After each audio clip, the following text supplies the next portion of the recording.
Happy Sunday, July 7th, 2024. This is Frank Rock. This is your House of Orange Sports channel. Bringing a lot of stuff to you this week as took a day off yesterday from it. Really didn't have anything I wanted to record, to be honest, but I did some stuff last week on the portal, talked about guys visiting. I did one video on the draft class and how it could impact as well. And I had a video about a week or so ago. I said, entitled it The Start of a Dynasty. And I talked about different things, talked about this high school recruiting class, but I'm going to get more in depth into it. I see a lot of people on these different sites requesting stuff about the high school class, about, just your different types of rankings, how the draft's going to affect. So I'm going to try to hit all that here. Just being in depth, just being on that, your information you can is here. All this is original content. I mean, the rankings and stuff like that, sure. Yeah, I'm taking that from perfectgame.com. Any portal stuff, I'll get them. I'll source who it is. Any of my analysis, any of my thoughts or anything, they are actually original on here. So I'm not, if I do use someone else's content, I will give them credit for it. I'm not once going to rip somebody off on it. But into that anyway. So Tennessee's 2024 recruiting class is ranked number one, according to perfectgame.com. And if you look at it, and I went through tennis. So if you look at the Major League Draft coming up, and Perfect Game has their top 500 MLB Draft board for this 2024 draft, including current players, including signees. I counted 20 guys on the top 500. Now, that did not include some guys that I think will get picked as well. So, looking at this signing class, the question is who makes it to campus, who doesn't. And I really think, depending on the rankings, depending on your Major League Draft. Now, do I know exactly who's going to make it and who's not? No, I don't know that. But, I look at over the years, and here's something you have to keep in mind. When I start going through each of these signing classes, and again, these are according to perfectgame.com. When I start going through these, you'd be surprised at the number of guys who are not on the roster now. Some of these signing classes, less than 10 of them are still on the team. And I think that just goes to show you guys who are willing to, there's the tough conversations had at the end of a baseball season. So, you have guys, I think Tennessee's had 8 guys hit the portal this offseason. Honestly, I would say it's not been anybody that's good players, sure, but anybody that is a difference maker, I don't think so. I really don't. And that's nothing against those guys. I'm not saying they're not good players or anything like that, but based on where Tennessee's going, I mean, could you have used a guy like Zane Denton this year? Sure. Could you use him next year? Sure. But whatever's happened, there's happened. He's off to Austin Peay. You have a guy like Wyatt Evans. I was high on in my preview in the preseason. Apparently, he got in the doghouse and never got out of it, as he was never on the active roster this year. A guy that had some talent, but he has transferred to South Carolina. At this point, there's some of the higher ranked guys from last year's class, like Matthew Dallas, Derek Schaefer. They're in the portal. Of course, Schaefer is going to Arizona State. I've not seen anything on Dallas at this point. But with the transfer portal, with the way things go now, do guys want to stay around and develop, or what's the conversation that's had? And a lot of these recruiting classes, Tennessee's recruiting classes, as they keep getting better, the recruiting classes are ranked higher. So what's going to come with that? Well, you're going to have guys who don't make it to campus. They've pretty much had them in each class. I mean, a couple years ago, according to perfectgame.com, 2021, they had the number one ranked player in the whole class in Brady House, who was drafted by the Washington Nationals. You had last year, you had Carson Rucker, who didn't make it to campus, who was drafted early. A couple years that year with House, you had Ryan Spikes, who was top 100, who didn't make it to campus. That was probably Tennessee's best class up to that point. But now you've got this 2024 class ranked number one, according to perfectgame.com. Now, go by the rankings, top 100 players. So their highest ranked player is 34th, Anson Siebert, right-hand pitcher, 6'8", out of Overland Park, Kansas. He is a right-handed pitcher. So I've talked about that in the start of a dynasty. What I noticed is most of these guys are right-handed pitchers. From what's listed according to Perfect Game, they only have one left-handed pitcher in this class, Ryler Smart, Pearland, Texas, 6'4", 220, lefty. Other than that, now this does not include JUCO guys. There are 5 JUCO arms. And I'll tell you, man, it is hard to find anything on JUCO. It really is. Drew Pesca is ranked, according to perfectgame.com, as the #1 JUCO player in the nation. He was committed to Tennessee, but the thing is, he was drafted last year by Cincinnati. And apparently, if a team drafts a JUCO guy, they retain his rights. So, and Pesca's already signed. So he's probably already in the minors for Cincinnati. Now, Tennessee does have, or just had on campus this weekend, JUCO left-hander, started at Texas A&M, was signed with Texas, but with the coaching change, now it's going to be, a change. And I've talked about it in video this weekend. Brandon Arvidson is the name, Arvidson. He's a left-hander, pretty impressive strikeout rate that he has. And then Tennessee has Tanner Wiggins, who's a JUCO guy. From what I've seen, throws high 90s.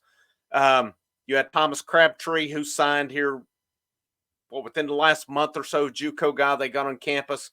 I got him. Let me say, Aaron Combs' brother. I cannot find his stuff, but I know Aaron Combs' brother, and I don't know the name off the top of my head. Aaron Combs' brother is actually in this class. He's a JUCO guy. Aaron Combs actually came from JUCO as well. And then you have there's a left-hander, Michael Sharman, coming in. From what I've seen, he is an older guy, like 23. So that's, I don't know the story all with that right now either. But Tennessee has 5 JUCO pitchers. And here's the thing with the JUCO guys. Football, JUCO's not as highly recruited now. It's not as big of a deal as it used to be. I think same with basketball as well, with the portal, I think has about killed it. But baseball, it's still the real deal. There's some powerhouse JUCO teams out there. And, your JUCO pitchers who make it to these Power 5 programs, they're the real deal. You think of Ben Joyce, you think of Aaron Combs, for example, these guys coming in. Zach Joyce coming in, who pitched a year, went to the draft. That's just a few examples. There are more, obviously. Marcus Phillips, came from JUCO this year. Marcus Phillips next year, if he fixes his control, is going to be an absolute stud. And I expect him to be the closer next year. But look at this Tennessee baseball class. Anson Siebert's #1. Levi Clark, ranked 35th. He's a catcher, Marietta, Georgia. Ty Southsing, and I may pronounce this wrong. Shortstop, Henderson, Nevada, ranked 37th. Tegan Coons, 42nd. This is a guy that I'm seeing people wondering if he'll make it to campus. He is a right-hand pitcher. Arnold Abernathy, shortstop, Ackworth, Georgia, ranked 57th. Trey Schneider, Kearney, Missouri, ranked 65th. Another shortstop, Braden Krenzel, Dublin, Ohio, 6'3", 205, right-handed pitcher, ranked 79th. Manuel Marin, Hialeah, Florida, ranked 87th. Jackson Walker, out of Lenoir City. Looks like he plays at Loudon High School. 5'11", 180 outfielder. I was reading about him the last time I talked about. He projects as a center fielder. And then Chris Newstrom, shortstop, Phoenix, Arizona, 115. Tate Strickland, 155, right-hand pitcher. And I know people ask about Manny Ramirez's son, Lucas Ramirez. According to Perfect Game, he's ranked 296. I don't know that he's a risk to the draft. Basically, any of these guys I just mentioned, these top 100 guys, and of course, these guys are listed in the top 500 Perfect Game on the draft. I think any of them, you got to be, aware of they could go to the draft. Now, will most of them make the campus? I think so. But you got to prepare that there's going to be some guys who are, even if they hit a high asking price, they're going to, if a team meets it, they're going to go. Now, you may see like Chase Burns, for example, in 2021, the Padres took him in the 20th round, but he didn't come to campus. He was ranked 17th overall by perfect game. He was, I think if he would have won two, he would have been a first round pick on it. But his asking price was really high. And, I think the Padres just kind of took a flyer on him. Teams will do that on those top prospects, I guess, just in case.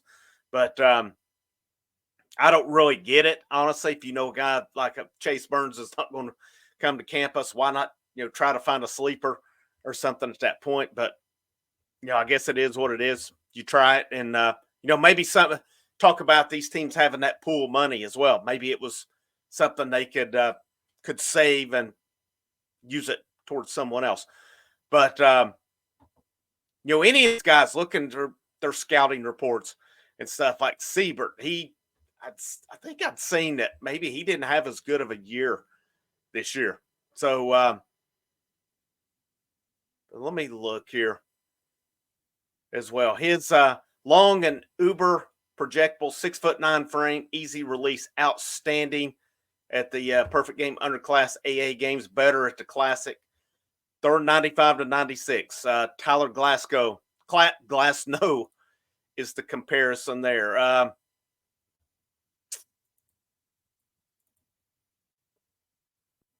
This is probably going to take a little time, so we're just going to Levi Clark, so catcher. So I'm going to athletic catcher with big power to plate. Said he had a huge 2023 summer. He's a perfect game All-American. So that's what they have on him right now. 6'2", 195. The number 4 ranked catcher, number 2 overall player in the state of Georgia. Looks like a guy, according to these highlights, man, he has some fire on him.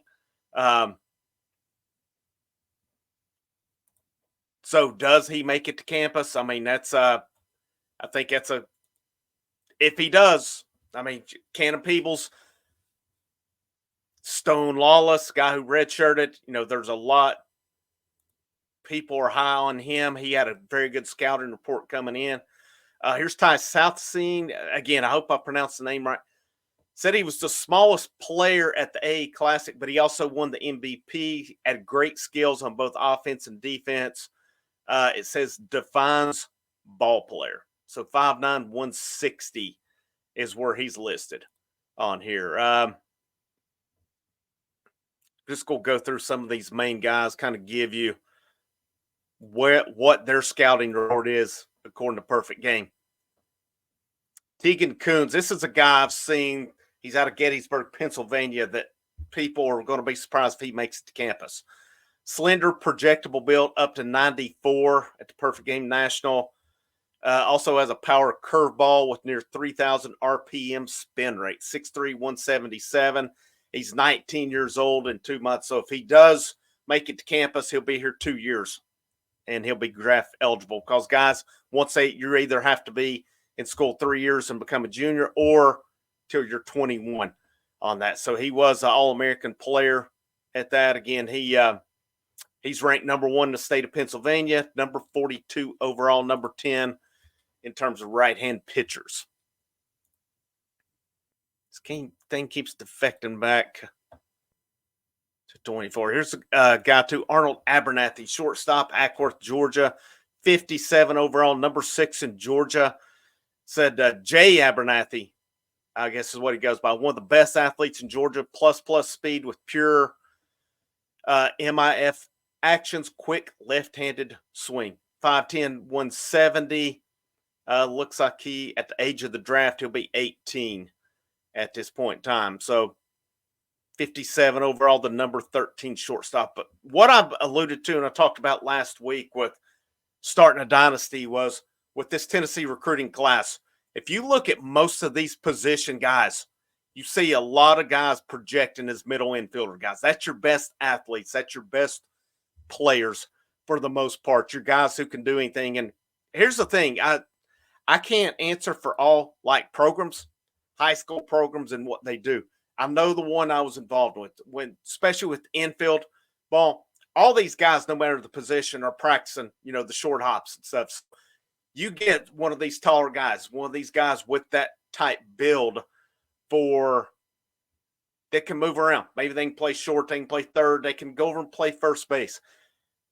A lot of these guys are familiar with being at they're I guess they're, it's more or less you're able to scoop no matter where it is, whether you're taking a throw from the catcher, whether it's, you're practicing the hop. I mean, I know with us too, we practice the one hop from the outfield into the infield, trying to get that quicker throw in some instances.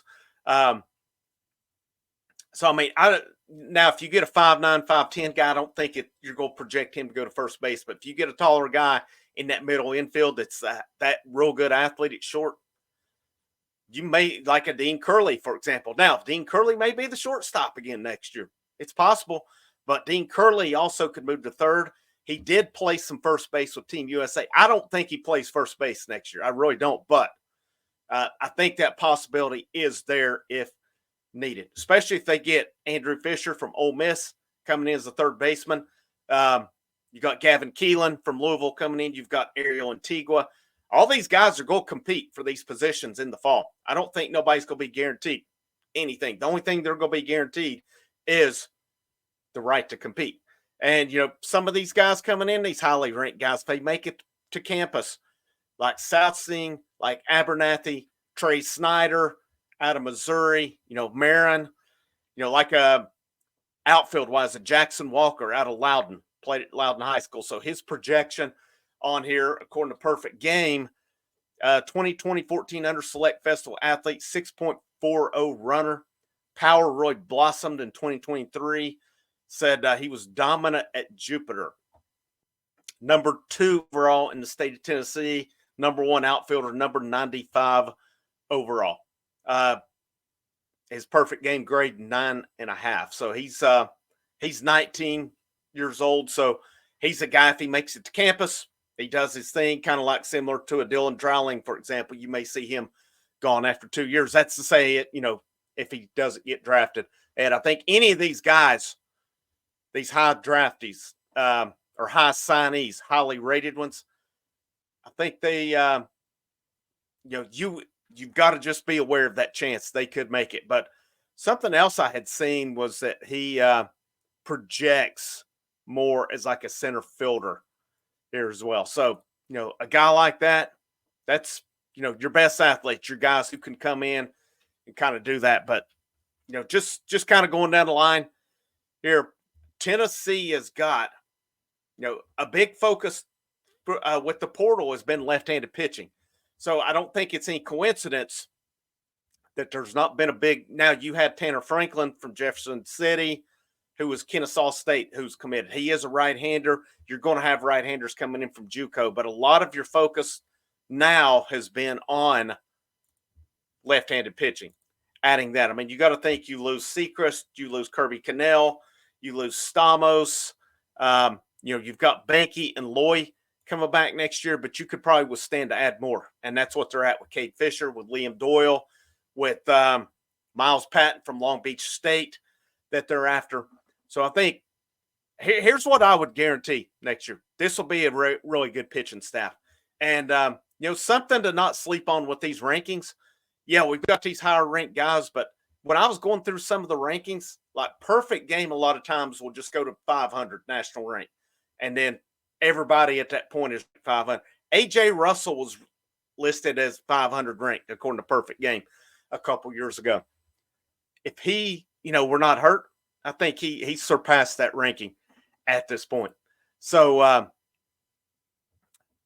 there's a lot of good players on here for Tennessee. Like I said, within the top, legitimately less than, top 500. Tennessee's got 1, 2, 3, 4, 5.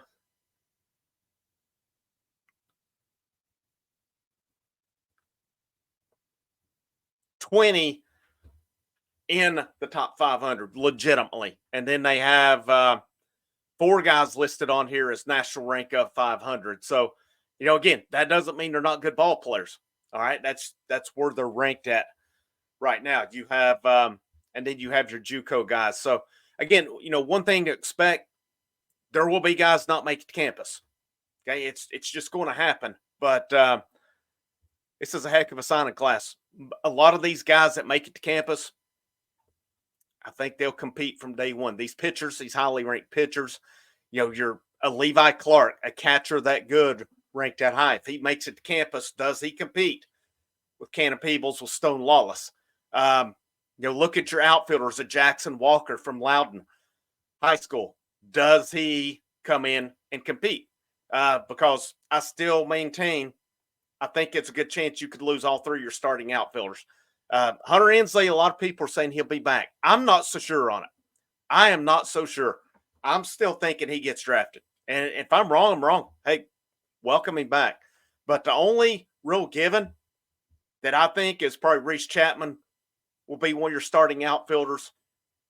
Other than that, does a Cole Eaton take a step? He's playing summer ball now. A guy like Jackson Walker, man, he could come in and have a chance to do some damage from the get-go, because a lot of these guys, all these guys will be there for fall ball, or they should be. Anyhow, hopefully they come in injury-free. But, a lot of that will be who makes it to campus. I know I keep saying that, but there's still a lot of unknown now. So I had somebody on a football video. I was doing a football recruiting. I had a lot of what I thought. Well, this is similar that I think, because I don't know right now. I can tell you off the current team who will for sure not be back. That's another story for another time. I can't tell you with the recruiting class. I know who signed, but I can't tell you for sure who makes the campus, because I don't know how the draft is going to impact it. You never know when a team may come up and decide to meet an asking price or something. All right. You may know when a guy's dead set, I'm coming to campus. I don't care where I'm ranked at. So it's all this is an educated guess on my part, but I think any of these guys that I mentioned, with 20 overall guys in the top 500, with, a lot of Tennessee's recruiting class, especially down to, I think it went down to Tate Strickland in that top 500. Not to say some of these other guys couldn't go as well, but, it remains to be seen. I think any of them that come in, this is Tony Vitello's best class up to this point. And, if you look at future recruiting classes and where it's going now, obviously these aren't complete, but for 2025, a lot of this will be impacted on who makes the campus. They're currently ranked third, according to perfectgame.com. And for 2026, they're ranked second, according to perfectgame.com. So, recruiting's always going on with baseball. And it's exciting times for Tennessee. You factor in what they're going to do in the portal. This coaching staff's selective. They go for who they want. They bring them in, guys who will fit with what they want. And, I think most of these guys coming to campus, Tennessee's going to have a good shot to add them. Now, you get a guy like Cade Fisher, who was from Florida. I saw where he visited Texas, I guess, earlier this week, coming to Knoxville this weekend. And then possibly I seen Wake Forest, Mississippi State involved with him. Liam Doyle and Andrew Fisher, both Ole Miss guys, coming off their Florida visit. As far as I know, they did not commit to Florida. They're coming to Knoxville. I got to like their Tennessee's chances. Now, it's nothing against Florida. That's just, you're making it to Tennessee. You're making it to this campus. These guys want you bad enough. I like Tennessee's chances, what they can do there. But, I'll have more when we hear about the portal, what's going on there. I'm going to upload a lot of content this week on Tennessee baseball. If you want to find it on the YouTube channel, I have kind of rearranged my content. If you go to playlists, you see Tennessee baseball 2024 offseason. You can find all content with the portal, all content, when it comes to recruiting, and all content in regard to the Major League Draft coming up. When we get to fall ball, I'll start a 2025 playlist and go and start putting fall ball stuff in that. Even though fall ball's taking place in 2024, we'll go ahead and put it towards that 2025 team as well. But a little longer video here, but I want to do it justice as well. And hopefully some pretty good content for people. Make sure you like this, or if you like the content, make sure you like it. Biggest thing, share it out. A lot of people are asking for stuff on these pay sites about the baseball recruiting class, and there's nothing on them. I mean, unless you go to a Perfect Game or something, But share this out for those. Hopefully, come in, have some dialogue with it. Be glad to discuss it. Be glad to hear from people that may know more about it than I do out there as well. And then if you have not already, hit that subscribe button to the channel. Tomorrow night, 7:30 p.m., I am going live on here. We'll discuss baseball.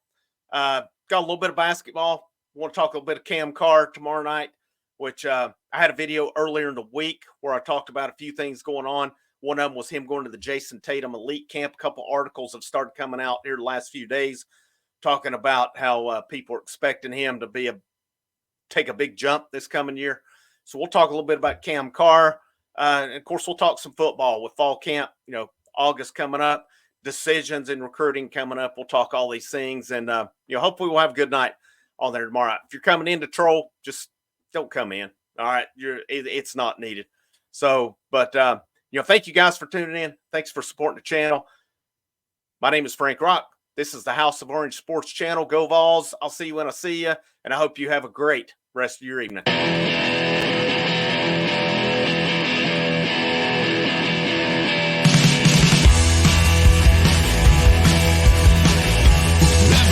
rejects me.